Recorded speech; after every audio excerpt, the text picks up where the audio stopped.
Ang rabies ay fatal but preventable viral disease na pwede maka-infect ng tao at hayop kapag sila ay nakagat o nakalmot ng isang rabid animal. At kahit sinabantay at muning ay pwede magkaroon nito kapag sila ay na-infect ng aso o pusang may rabies. At kapag ang fur babies nyo ay nagkaroon ng rabies, lahat kayo sa pamilya ay pwede makahawa kapag kayo ay nakagat o nakalmot ng inyong alaga. Ano ba ang sintomas ng tao at hayop na infected with rabies? May gamot ba para sa rabies?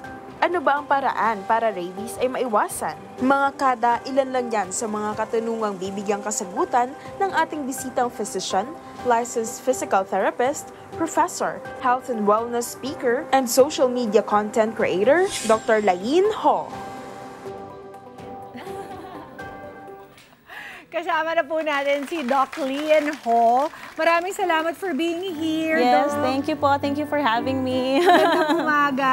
Yes, magandang umaga po, Miss Pia. Oo, alam mo, every year naman ginagawa natin ito, no? Pinapaalala natin sa ating mga kada, yung kahalaga ng pagbabakuna ng kanilang mga alagang hayop. Yes. Pero siguro we really need to emphasize and remind them, ano po ba talaga ang telltale signs na ang alaga mong aso or pusa ay infected with rabies? Okay. Well, marami po, no? Marami po tayong mga sintomas na makikita po sa ating pets. Actually, nahati po yan sa dalawang klase. Meron tayong tinatawag na furious symptoms, meron ding dumb symptoms. Kasi po, ang rabies po, it really affects the central nervous system. Yung utak talaga siya. Not only sa pets, but also sa humans.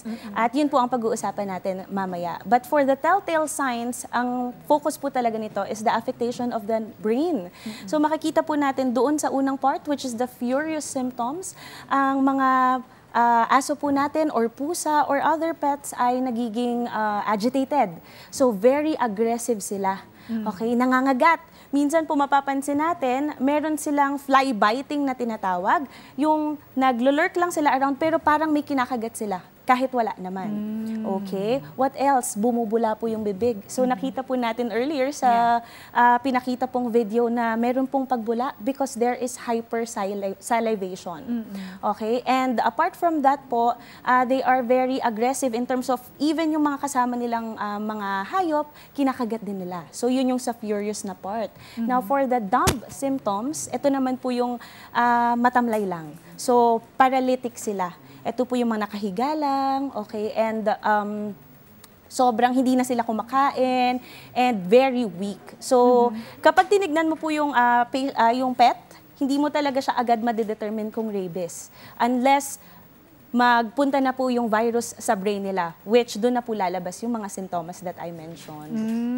Yes. Doc, yung bang symptoms for dogs and cats, pareho lang? Yes. Same lang po sila. Same lang. Okay. At kapag na-confirm na natin na may rabies ang ating mga alaga, ano po yung dapat unang gawin?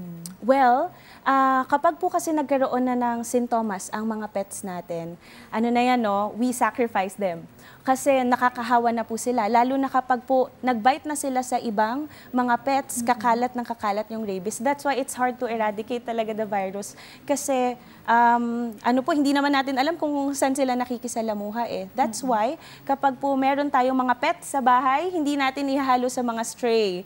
As much as possible, nasa loob lang sila ng bahay para hindi po sila mahawa. Oo. Doc, so wala talaga, there's no way to save them if they're already infected with rabies. Ano? Yes. So by that time, it would have been too late. Yes, kasi it's fatal. Oo, ang gusto ko malaman, bakit po, halimbawa, kinagat ang isang tao ng hayop na may rabies, bakit po yung hayop ang inoobserbahan, hindi yung tao? Yes, good question. Kasi po, sa ating mga tao, kapag kinagat po tayo, meron tayong tinatawag na incubation period.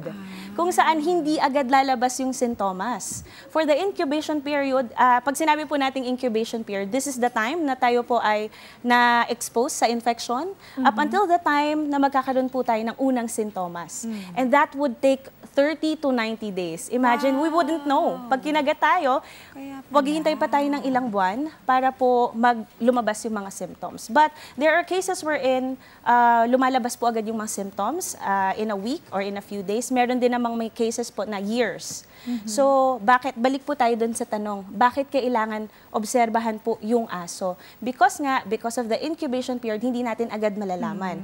But for the pet, makikita po natin yon within 7 to 14 days. In 2 weeks, kaya dapat po ang observation period ay 14 days for them. Kasi doon na po aakyat yung virus sa kanila. Kung infected po sila kung they're really infected with the virus, aakyat yun sa utak nila and then mapapansin na po natin yung mga symptoms. And by the time na tayo po ay naka-observe sa mga pets natin nung mga sintomas na nabanggit, tayo po dapat ay maging cautious.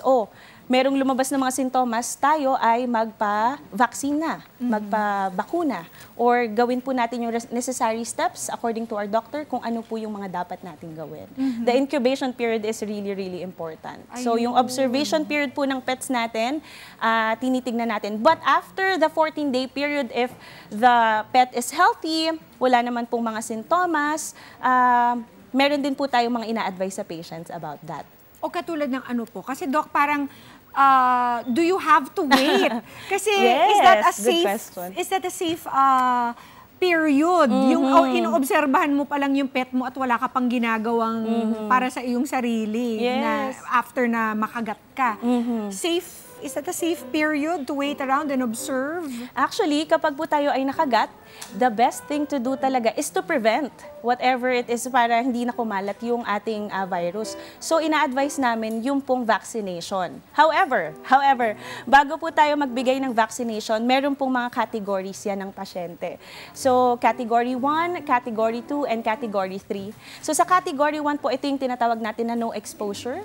Yung pong dinilaan lang tayo ng pet, or binigyan natin ng pagkain, pero walang sugat. Wala po tayo sugat. Intact yung skin natin. Or tayo po ay nagpakain lang talaga sa kanila. So wala tayo exposure. That's Category 1. And kapag sa Category 1, we do not need vaccination. Yung iba po kasi hindi naman sanay sa pets na napapraning sila, uy, nadilaan ako. Magkakarabis na ba ako? Pero intact yung skin. So no exposure yet. Okay, the next category is Category 2 po. Ito na yung tinatawag natin na minor exposure. Kung saan kapag na-scratch ka, exposure na yon kasi meron pong konting insult dun sa skin mo. What else? Nag-nibble. Yung nibbling po is yung kapag kinagat tayo. Nag-nibble lang, naglalaro lang yung mga pets natin. Kinagat lang pero hindi bumaon. So walang pagdurugo. So any scratches, any abrasions, or pagbaon po, pero walang pagdurugo, that's Category 2. So, Doc, dito po ba sa Category 2, nagba-vaccine na tayo? Okay, yes. Dito na po papasok yung vaccination. Meron po mga days ng vaccination na sinusunod. Okay? And then for Category 3, ito na yung tinatawag natin na major exposure.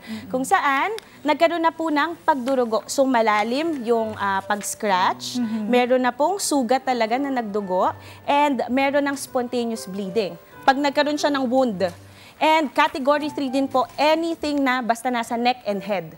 So even if nag-nibble lang siya, hindi bumaon, pero head and neck siya, Category 3 yun. Or any parts po na highly innervated, yung hands natin, tsaka yung paa and genitals. Kapag dun po tayo nakagat, Category 3 yun. Anong difference sa treatment po nito?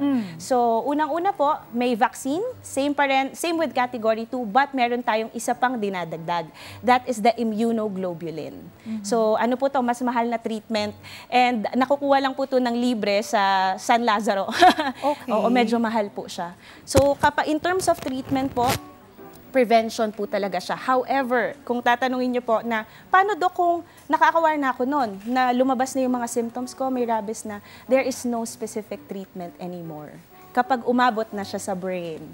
Yes. Goodbye na, Doc. Kaya po nung nakita natin sa video, yan po siya. It's good to elaborate on that more. Maganda po siyang pag-usapan talaga para mas aware yung mga tao about it. That's why prevention is better than cure talaga when it comes to rabies. Totoo nga bang mas malakas ang rabies ng pusa kaysa sa aso? Ang dami po nagtatanong niya, no? Well, kasi parang meron nga ako nabalitaan, parang inhalation lang daw nung kanilang dumi can lead also to complications in the brain. Is that true? Well, pag-usapan po natin yung transmission. I-inject ko lang po siya, no? Sige. Ang major transmission route po ng ating rabies is the bite talaga. Okay. So, bite. Pero meron pong mga rare cases wherein may aerosolized. Yung pong sa hangin, very, very rare. Okay. Human to human, baka po nagtataka kayo, baka human to human pwede. Very rare lang din po yon. Dapat po animal bite to humans. Okay. Kasi po, yung human to human, ang natala lang po na data nun is kapag transplant. Yung corneal transplant, solid organ transplant. So, halimbawa, yung isang taong may rabies, nag-share ng food sa isang taong wala. That doesn't mean that the other person will get it. Yes. Walang ganon. Opo, hindi. Kasi yung pong virus ay nasa saliva. Yes. Okay. Kaya paano kung nag-share sila ng ng glass, ng utensils? That's non-bite exposure po siya. Very rare po na nangyayari yun. But going back to the question, yung cat. Baka po nagtataka kayo, yung cat daw po ay mas nakaka-infect. It is because, one reason, malalim po kasi yung kagat nila. Kung ikukumpare po natin yung ngipin ng dogs, malapad sila pero blunt, medyo blunt. Unlike po sa cats, sharp, manipis. So kapag kinagat kayo niyan, mas madaling matatransmit yung saliva. That is why, in terms of transmission of the virus, mas madali pong makakapasok kasi mas malalim ang kagat ng cats. But the viral strain, same pa din. Rabies pa rin po yun. How about hamsters? Kasi ako, Dok, nakagat ako ng hamster ko. Awa ng Diyos, buhay pa naman ako. Well, yung rodents po, hamsters, konti lang po yung mga natatala na meron talaga silang natatransmit na rabies virus. Pwede, kasi mammals pa rin, pero very rare po sa mga daga. So, ang talagang kakatakutan po natin ay cats and dogs. Yes. But are these cats and dogs na palaboy? That's the common idea eh. Yes. Parang kung yung aso ko naman ay laging nasa bahay, katulad ni Kevin, ang mga pusa niya nasa bahay lang, will they even contract the rabies virus? Yes, good question po, no? Because hindi po lahat ng ating cats and dogs ay magkakaroon ng rabies. Lalong-lalo na kung sila po ay nakatira lang sa bahay. Dahil nakukuha po natin to sa mga stray animals. That's why #1 advice, if you have a pet, wag po natin silang ihahalo sa mga stray. Kasi doon po nila makukuha yon. Kapag nag-play, di naman natin alam kapag nakipaglaro po sila sa labas, nakagat sila. Yon. So, dun po natin nakukuha. So, kung sakali man po na meron kayong mga pets, cats, dogs, hamsters even, no? Wag po natin silang i-expose sa labas. And kung sila naman po ay simulat sa pool na inalagaan nyo na nasa bahay lang, walang problema.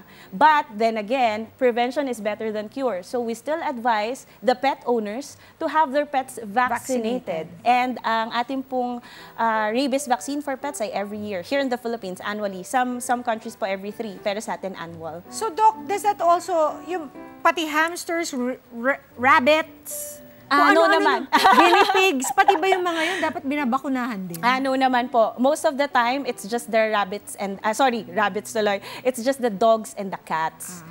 Isa pa rin po pala, no? Isa pa rin dahilan bakit sinasabi nila na yung cats daw po ay mas stronger, mas madaling ma-infect, because hindi masyado po yung mga cat owners nagpapa-rabies vaccine. No, laging dogs. Kung mapapansin nyo po, laging dogs ang binibigyan.